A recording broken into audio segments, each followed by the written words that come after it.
There's something special about creating with your own hands, from a simple piece of fabric to something completely unique. Every stitch tells a story, every detail, every mistake, a little piece of patience and creativity. It's not just sewing, it's turning ideas into something real.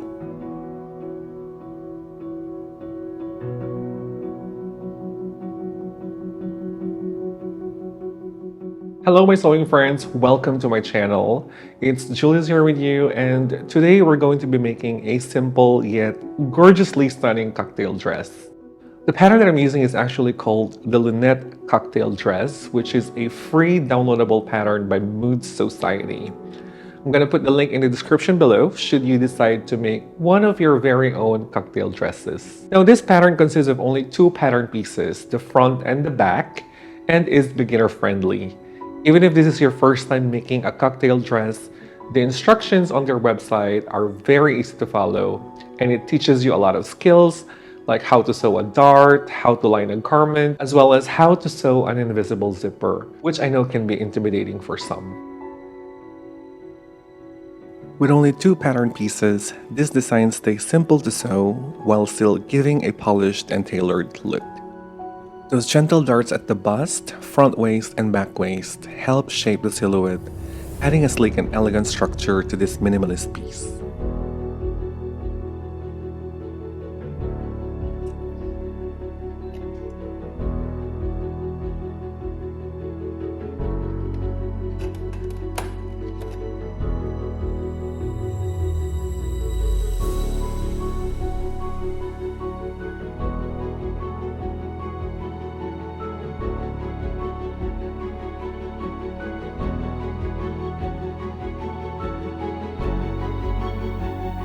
My friends, we have a lot to cover, so without further ado, let's get started.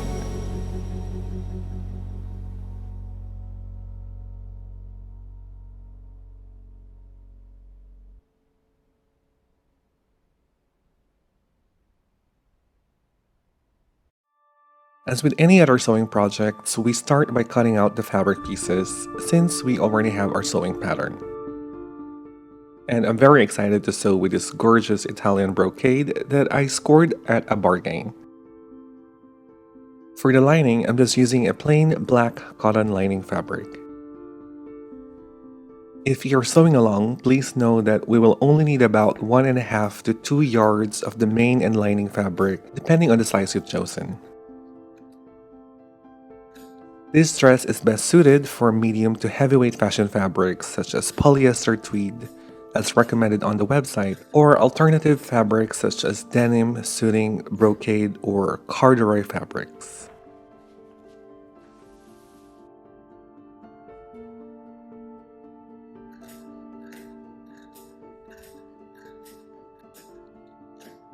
Once I'm done cutting the front and the back pieces, I went ahead and started transferring the dart markings onto my fabric.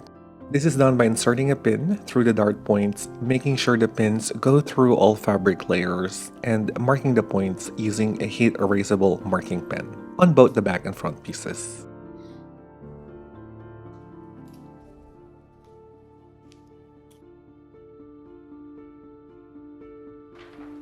Then all these points are connected to create the dart legs. This is essentially going to be stitched to create the bust, the waist, and the back darts. If you're new to sewing and not quite familiar with darts yet, basically these are stitched sections of fabric that help shape a garment so it fits the curves of the body better. They remove excess fabric and create contouring around areas, as I've mentioned, like the bust, the waist, the back, and even the shoulders or the hips. As soon as I'm done working on the main fabric, I went ahead and cut the lining fabric.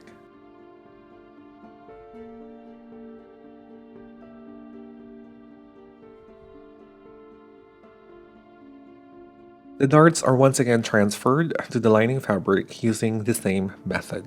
But since I'm using a dark fabric here, I use a white fabric marker to make the dart points and the dart legs more visible and easier to sew.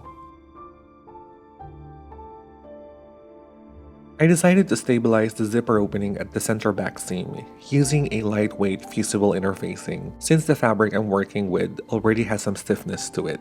So I went ahead and cut up two 1-inch strips of interfacing that's slightly longer than my zipper. The zipper I'm using here is about 20 inches long. The two interfacing strips are then fused at the center back seams with an iron.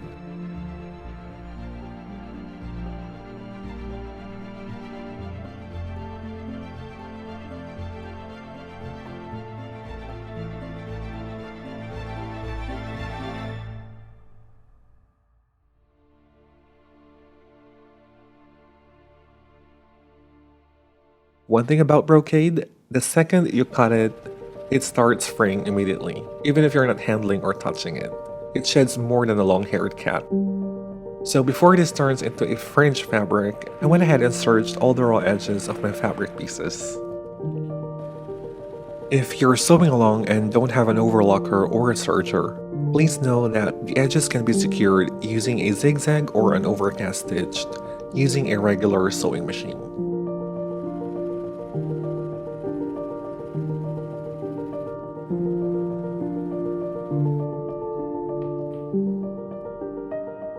Then we can begin constructing the dress.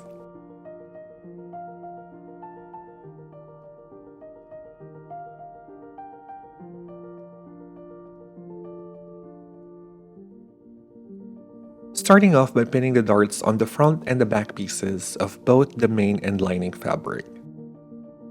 This is done by folding the fabric right sides together, matching the dart markings precisely, and pinning along the dart line. It's very important that the pin goes through both dart points on both sides of the folded edge. This will ensure perfect fit and shape of the garment.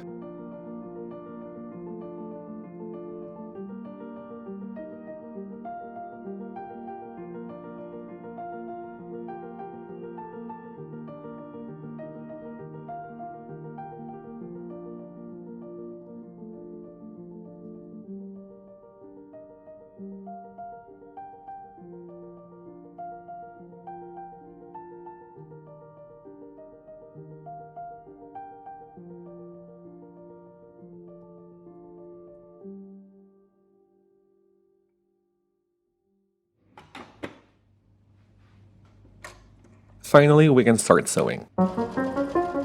The darts are sewn using a regular straight stitch. It is also very important that you don't backstitch when sewing darts. Instead of backstitching at the end point, it is advisable to sew off the edge of the fabric and to tie the thread tails into a knot to avoid puckering. Oftentimes, I would shorten my stitch length, especially if I'm working with lightweight fabrics.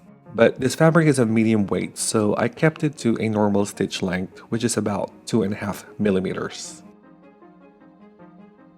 The darts on the front as well as the back are all stitched in place as well as the lining fabric.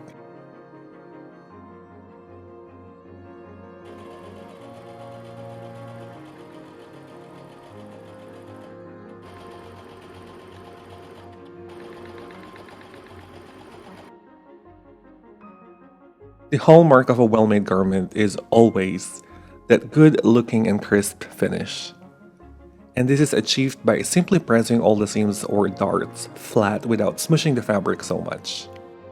The darts on this garment are all pressed towards the side seams. If you have a pressing hem, please make use of it as it helps you manage any curved seams on your garment.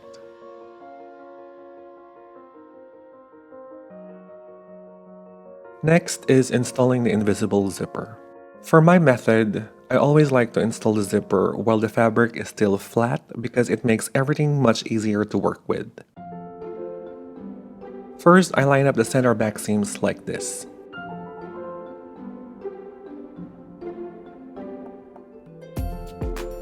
Then I take my invisible zipper and place it along the edge of the center back seam to mark where the garment's seam allowance begins.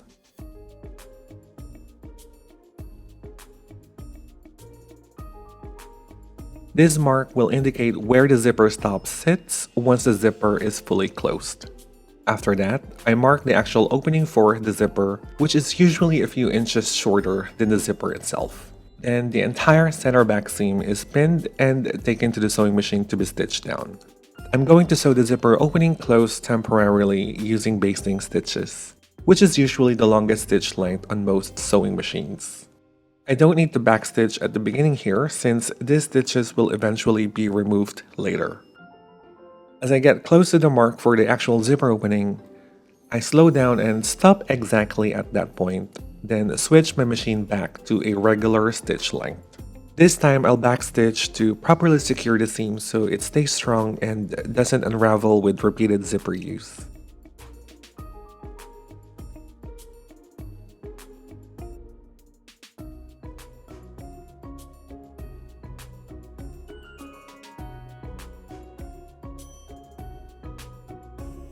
Since I'm using a heat erasable pen, I need to clip a small notch at the zipper opening mark before pressing, because the heat from the iron will make the marking disappear.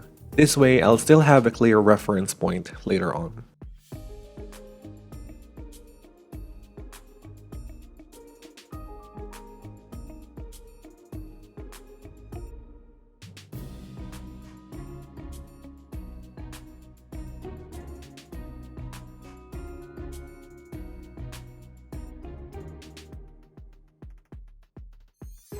Once the seams are pressed open, I then proceed to line up the zipper with the right side down along the seam line as accurately as possible. This helps achieve that fully invisible zipper look.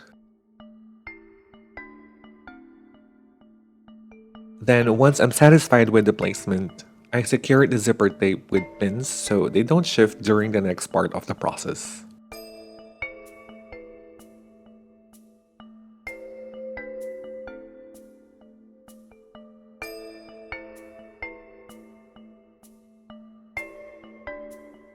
Then, using a hand sewing needle and thread, the entire length of the zipper tape is basted using long running stitches. Also, please note that the zipper is only being sewn into place along the folded edge of the seam allowance and not through all layers of the garment. This method is highly effective, especially when you want everything to line up as precisely as possible.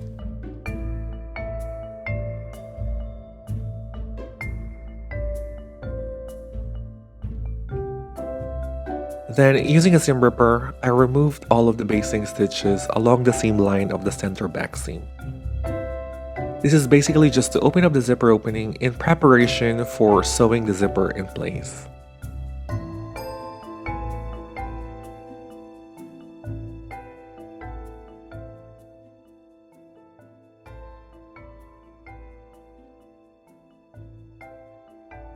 Also, I would recommend ripping out the stitches by using the rounded side of the seam ripper instead of the pointed end. This avoids ripping your garment and saves you from disappointment. To avoid ripping the stitches past the zipper opening mark, I inserted a pin from the wrong side of the garment right at the clipped notches. This way, I will know when to stop ripping the stitches from the right side of the garment.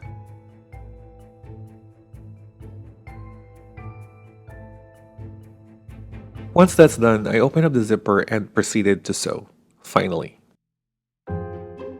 Another important thing to remember when installing an invisible zipper is to use an invisible zipper foot. This is a specialized zipper foot designed specifically for sewing invisible zippers neatly and closely to the zipper teeth. It usually has grooves underneath that guide the zipper coils, allowing the needle to stitch very close to them without accidentally sewing over the teeth. This helps the zipper stay invisible once installed.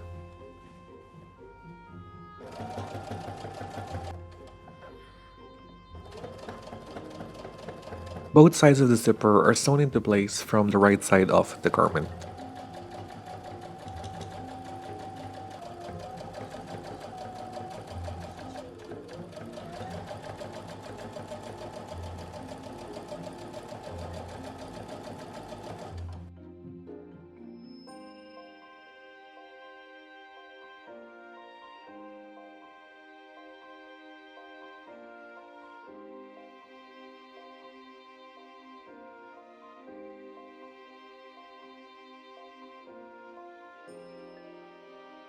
Then I went ahead and removed the hand basting stitches.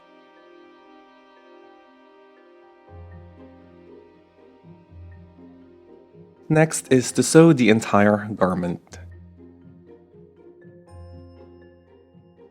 The main fabric is pinned along the shoulder seams and the side seams.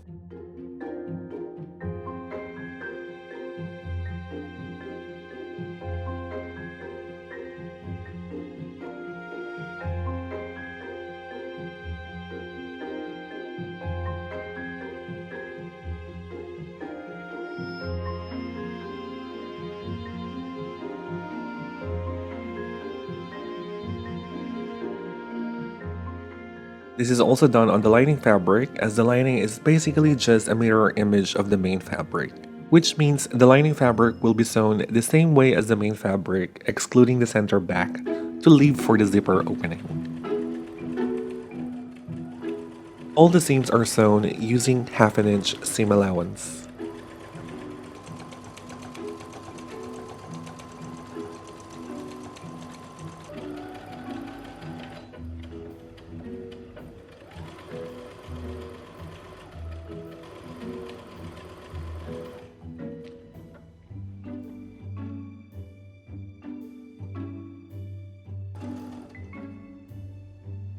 Should you ever start feeling that your machine started sounding smoother than it was, it only means one thing.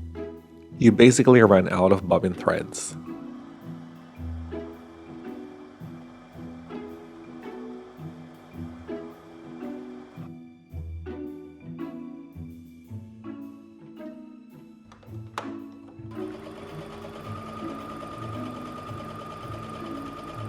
Now once again comes one of the most crucial parts of the sewing process. Pressing all the seams open and clipping the seam allowances where there are curves, especially the waist side seams. This helps reduce bulk and allows the garment to lay much smoother and flatter.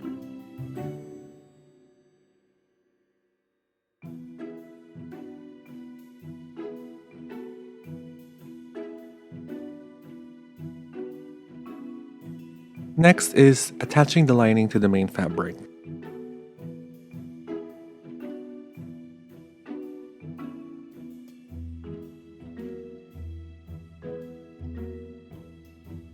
The lining and the main fabric is placed right sides together and pinned along the front and the back neckline.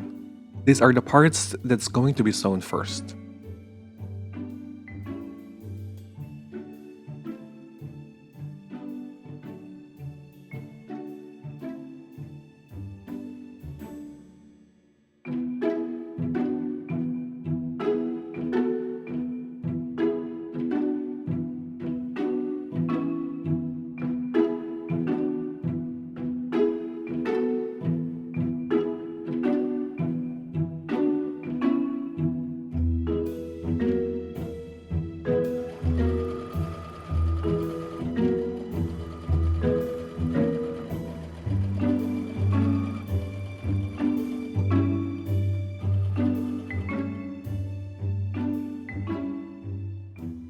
Then the entire rounded edge of the neckline is clipped to allow the garment to lay flat when turned right side out.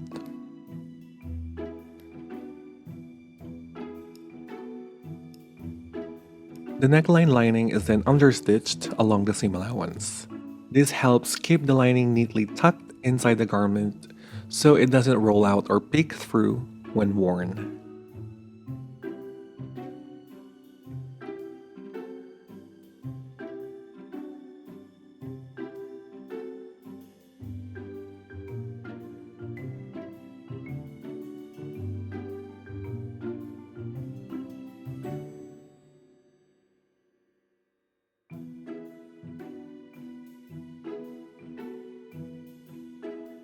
Next is to sew the lining to the center back to cover the seam of the zipper opening.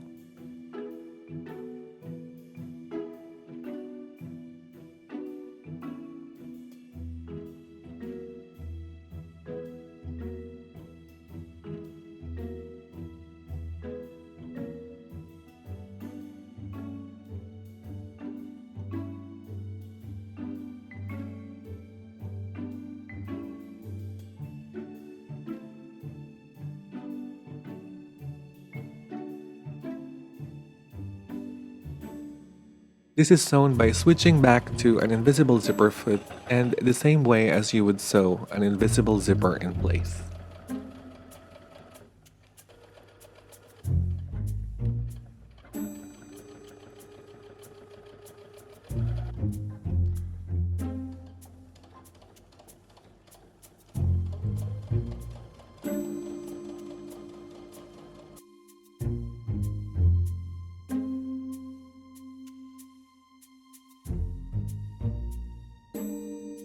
Once that's done, the center back seam of the lining is then stitched.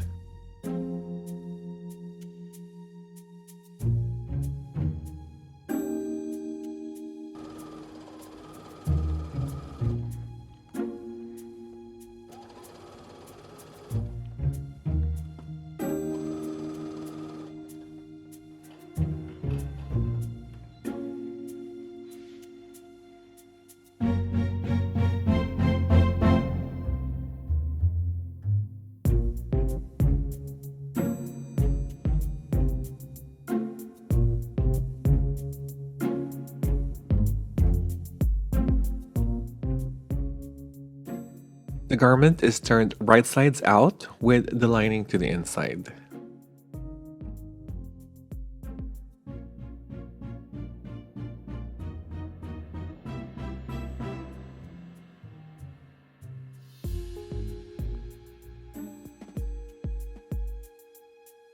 To sew the armhole, simply reach your hand through the bottom hem of the dress between the main fabric and the lining. Then grab both the main fabric and lining at the side seam of the armhole. Pinch the fabric so that they are right sides together, then pull them through the bottom hem of the dress and sew around the entire armhole.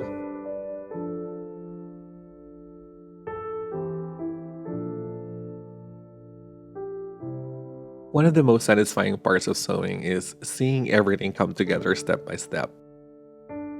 Sewing the darts, matching the seams, pressing everything neatly, installing the zipper, attaching the lining. All those little processes may seem small on their own, but together they create something beautiful and wearable. Even the repetitive parts feel rewarding because you can literally see the progress happening right in front of you.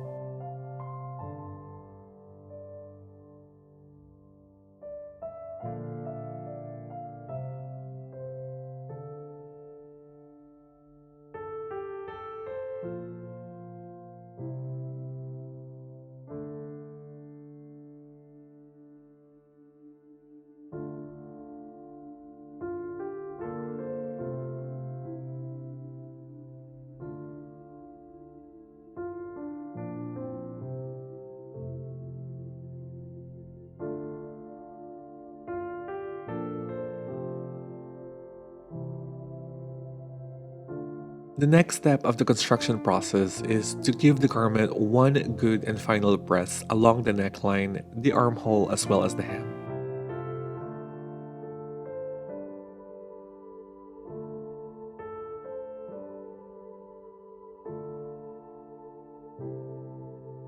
The hem of the dress is pressed and folded towards the inside to about 1 inch. The folded edge is basically where the lining is going to be sewn in place.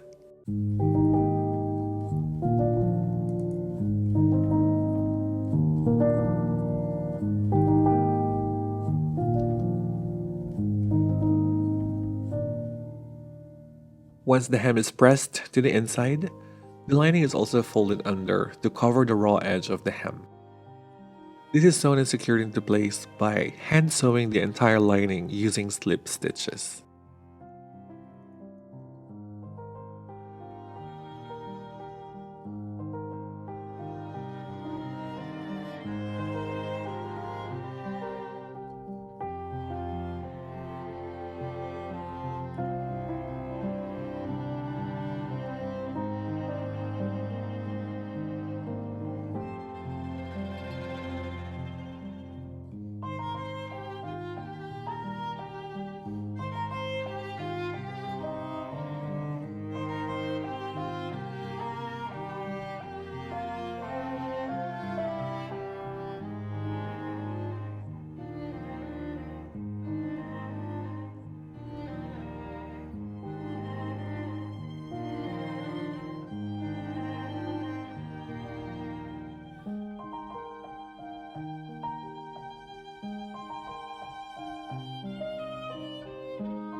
And that, my friends, is how easy and simple it is to sew a gorgeously stunning cocktail dress.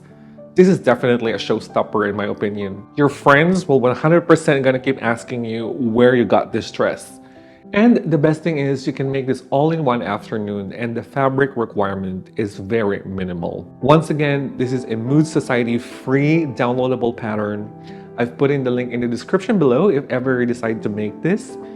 And if you like this sew along, please don't forget to hit like or subscribe for more sewing content. It's Julius here with you. Thank you for watching and I will see you on the next one. Bye.